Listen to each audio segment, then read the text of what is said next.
আগন্তুক 5টা বিধানসভা সমষ্টিৰ যি উপনিৰ্বাচন তাত আমি 18টা বিৰোধী দলৰ যি বিৰোধী ঐক্যমঞ্চ অসম আমি একেলগে ইলেকশ্যন খেলিম।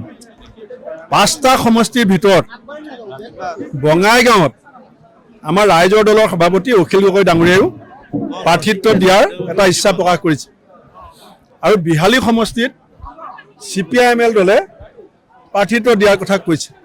আজি আমি ৰাইজৰ দলৰ সভাপতি অখিল গগৈ ডাঙৰীয়া, আমাৰ বিৰোধী ঐক্যমঞ্চৰ সাধাৰণ সম্পাদক লুইন গগৈ ডাঙৰীয়া আৰু CPIML দলৰ সম্পাদক ৰাজ্যিক সম্পাদক বিবেক দাস ডাঙৰীয়াৰ লগত আমাৰ এখন সভা আছে। আমি সভাত আলোচনা কৰি ইয়াৰ পৰৱৰ্তী সময়ত আমি যি সিদ্ধান্ত হয় আপোনালোকক জনাম। মোৰ দৃঢ় বিশ্বাস যে এতিয়া অসমৰ ৰাইজে বিচাৰিছে বিজেপি বিৰোধী সকলো শক্তি একত্ৰিত হোৱাটো। এই চৰকাৰখনৰ যিটো জনগণ বিৰোধী কাৰ্যসূচী, যুৱক বিৰোধী, কৃষক বিৰোধী, শ্ৰমিক বিৰোধী বিজেপিক নিশক্তি কৰিবৰ কাৰণে অসমৰ মানুহে বিচাৰিছে সকলো বিৰোধী একত্ৰিত হৈ থাকক, বিজেপিৰ বিৰুদ্ধে থকা ৰাইজ একত্ৰিত হওক। সেইকাৰণে বিজেপি বিৰোধী যিসকল মানুহ অসমত আছে তেওঁলোকৰ যাতে এটা ভোটো বিভাজন নঘটে, এটা ভোটৰ যাতে লোকচান নহয়, তাৰ কাৰণে আমি সকলোৱে চিন্তা কৰিব লাগিব।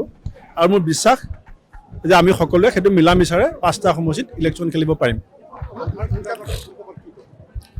চাওক, মুখ্যমন্ত্ৰীগৰাকীয়ে নিজৰ যিবিলাক আচল কাম, তেওঁ গৃহ বিভাগত আছে, তেওঁ স্বাস্থ্য বিভাগত আছে, এতিয়া এই কথাবিলাক বাদ দি পেলাই তেওঁ খালি কি বুলি কয় ফ্লাড জেহাদ, ফাৰ্টিলাইজাৰ জেহাদ, লভ জেহাদ, কিছুমান এনেকুৱা কামত লাগি আছে তেওঁ গমেই নাপায় তেওঁ যে গৃহ বিভাগৰ দায়িত্বত আছে।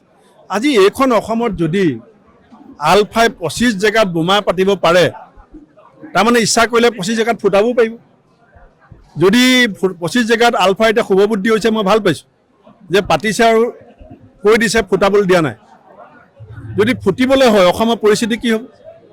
আৰু তাত মুখ্যমন্ত্ৰীগৰাকী যে 100% ব্যৰ্থ, গৃহ বিভাগ যে একদম অকৰ্মণ্য, গৃহ বিভাগৰ যে কোনো তথ্য নাই, কোনো ক্ষমতা নাই, সেইটো প্ৰমাণ হৈছেনে নাই কওক? গতিকে আমি বিচাৰোঁ গুড গভৰ্নেন্স।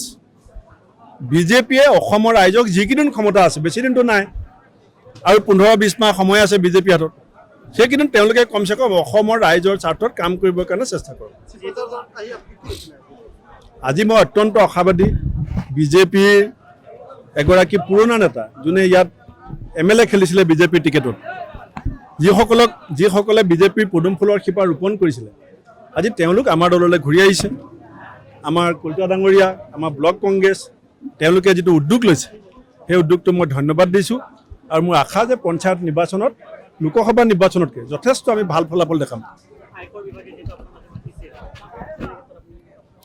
আয়কৰ বিভাগেও মোক মাতিছিলে, চিপাঝাৰ ব্লক কংগ্ৰেছে, কন্দৰ্প কলিতাইও মোক মাতিছে। তো মই কোনফালে যাম? দলৰ সভাপতি, মই চিপাঝাৰলৈ আহিছোঁ আৰু যিবিলাক তথ্য বিচাৰিছে সেই তথ্য মই হাতত লৈ ফুৰা নাই। গতিকে মোৰ CA গৈ পেলাই আজি সময় বিচাৰিছে, যতদূৰ সম্ভৱ সময় দিছে, সময়ত গৈ পেলাই তথ্যখিনি দাখিল কৰিম। তাৰপিছত আমি ঘূৰি আহিম। আসনৰ সংখ্যা পিছত হিচাপ কৰিম।